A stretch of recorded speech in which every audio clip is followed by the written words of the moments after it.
In this video, we will look at the step response of a first-order RC circuit. Recall that an RC or resistor-capacitor circuit is a circuit consisting of only independent sources, resistors, and a single capacitor. The definition of the step response of an RC circuit is as follows.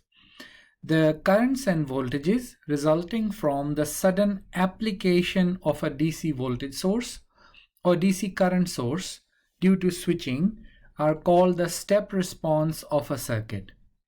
In step response, different from the natural response, the external DC sources determine the circuit behavior and energy is acquired by the capacitor due to sudden application or abrupt change in the DC voltage or DC current. This is the circuit that is typically used to analyze the step response of an RC circuit. This is the capacitor and this is the resistor. The capacitor is assumed to have an initial voltage V0. This is a single pole, single throw switch which closes at time t equals to 0. Thus, at time t equals to 0, there is a sudden application of this voltage source Vs across the RC circuit. The main steps in analyzing and understanding the step response are shown here. So let's put these steps into action. The first step is to understand what is happening in this circuit. This circuit has an independent voltage source having magnitude Vs, a single pole, single throw, abbreviated SPST, switch which closes at time t equals to 0, a resistor R, and a capacitor C. The capacitor has an initial voltage V0 across it. How is that possible? Before this switch is closed, this capacitor is part of some external circuit, and that circuit charges the capacitor to have value V0, and that circuit is disconnected before this switch is closed. As a consequence, we do not concern ourselves with the external circuit, and instead we just consider a capacitor having voltage V0 across it. When the switch is closed, the voltage source is suddenly applied, and now this capacitor will slowly charge towards Vs value, and once the capacitor has charged to this value, then the capacitor will act as an open circuit and no further current will flow in this circuit. The next step is to formulate the circuit equation. We can use node voltage method for this. We can ground this node. The voltage at this node represents the voltage across the capacitor. We have two branch currents at this node. We can apply Kirchhoff current law to this node to get the circuit equation. Recall that Kirchhoff's current law states that the sum of currents entering a node is equal to sum of currents leaving a node. In this case, we have two currents leaving the node.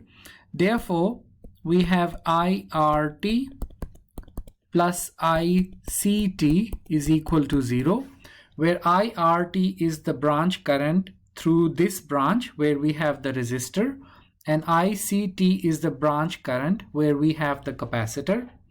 Using Ohm's law, IRT is given by voltage at this side minus voltage at this side divided by resistance. Hence we get VCT minus Vs over R. The current through the capacitor is related to the voltage across the capacitor as follows.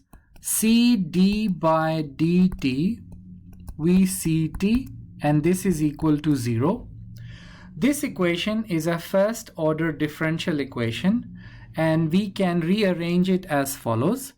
So we can drop the subscript C because we are solving for the voltage across the capacitor. So we have d by dt Vt plus V of t over R is equal to Vs over R. Dividing both sides by C, we get d by dt Vt plus 1 over Rc Vt is equal to Vs over Rc. This is a first order differential equation, and its solution is the step response of an RC circuit. We can use Mathematica to solve this first order differential equation. The Mathematica syntax to use is illustrated here. We can define the differential equation as follows, and then using the dsolve command, we can obtain a symbolic solution as shown here. Thus, according to Mathematica, the solution is V of t is equal to Vs plus an arbitrary constant C1 multiplied by e raised to the power minus t over Rc. In order to find the complete solution, we still need to find the value of the arbitrary constant C1. This is done in the next step.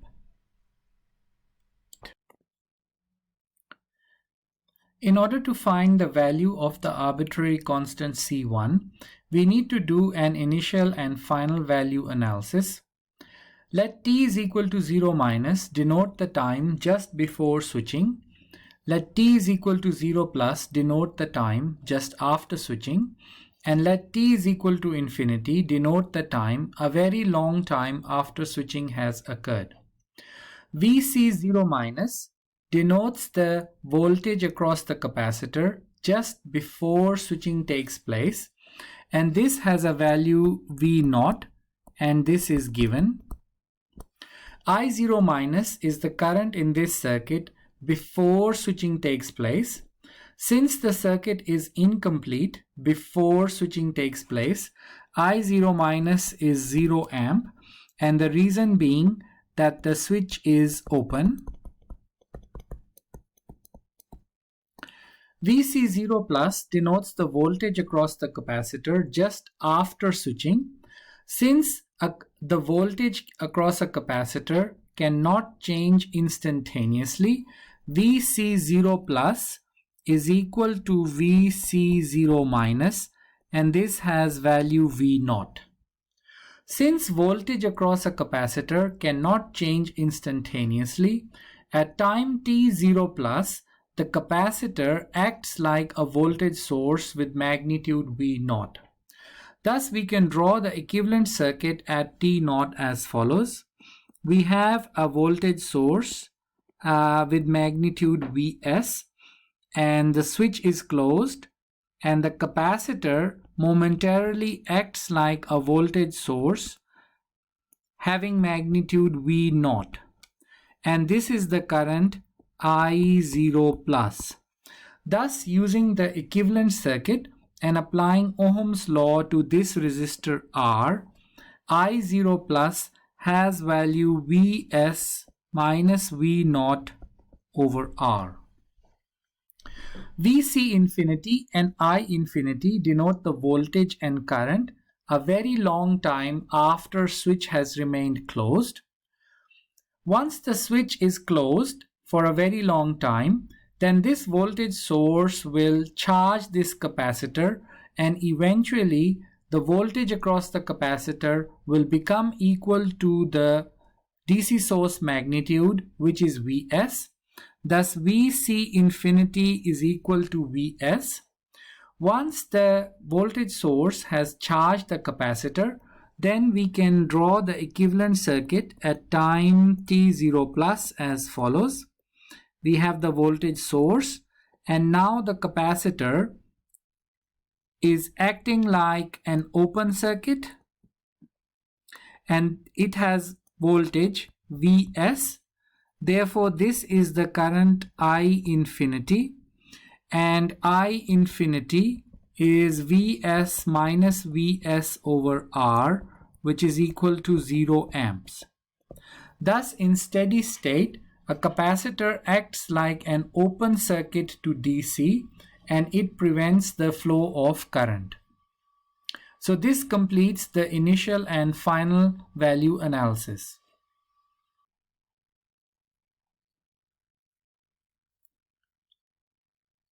We can now obtain a solution to the differential equation. According to Mathematica, the differential equation solution is given as follows, and the arbitrary constant C1 is given as Vc0 plus minus Vc infinity, and substituting the values, we get V0 minus Vs. Thus, the step response is given as Vs plus V0 minus Vs e raised power minus t over Rc. We define the time constant tau as tau is given by the product of the resistance and the capacitance. Thus, in standard form, the step response can be written as V0 minus Vs e raised to the power minus t over tau plus Vs, and this expression is valid for time t greater than equal to 0, and the time constant is R times C. The last step is to sketch the voltage waveform and understand the significance of the time constant. If Vs is greater than the initial capacitor voltage V0, then the capacitor voltage increases until it becomes equal to Vs. If the initial capacitor voltage is greater than Vs, then the voltage across the capacitor decreases until it becomes equal to Vs. Thus, this equation can have one of the two waveforms. The significance of the time constant is that it determines the duration of the transient and the steady state response. The transient response is from 0 up to 5 tau seconds, and the steady state response is what is left after time greater than 5 time constants. So this concludes the discussion of the step response of a first order RC circuit.